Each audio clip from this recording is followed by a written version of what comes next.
जैसे ही बारिश के मौसम की शुरुआत हुई है, ये खबर डभोई से सामने आई है।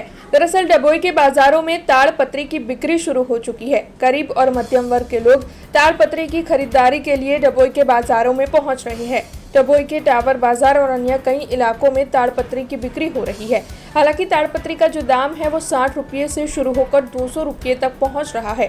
इस बार ताड़पत्री के दामों में इजाफा हो रहा है, लेकिन क्योंकि जरूरतमंद लोगों को ताड़पत्री की बेहद ही जरूरत होती है, इसीलिए उनकी ओर से महंगाई के बावजूद भी ताड़पत्री की खरीदारी की जा रही है। ડભોઈની આજુબાજુમાં 2 દિવસથી વરસાદ સારો પડેલ છે, તો તેને લઈને ગામડાની પબ્લિક ડભોઈમાં તાડપત્રી પ્લાસ્ટિક લેવા માટે આવે છે અને જે પહેલાં છાપરા પર નળિયા નાખતા હતા પણ હવે નળિયા બંધ થઈ ગયા હોવાથી હવે પ્લાસ્ટિક લોકો ઘર પર નાખે છે, તેનાથી ઘરની અંદર પાણી ના પડે અને જે ઢોરોને ખાવા માટે સૂંઢીઓ ના પૂરા હોય ઘાસને ઢાંકવા માટે તેના માટે પ્લાસ્ટિક લઈ જઈએ અને આ કમોસમી વરસાદ પડેલ હોવાથી બજારમાં ઘરાકીનું પ્રમાણ સારું છે અને વર્ષા ઋતુનું આગમન સારું અને સારા સમયે થયું છે।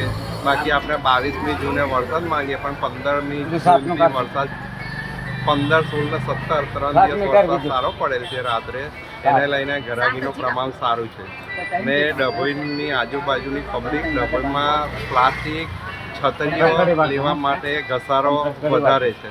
हमसे जुड़े रहने के लिए हमारे YouTube चैनल को सब्सक्राइब करें और नई वीडियो की नोटिफिकेशन के लिए बेल आइकॉन को दबाएं।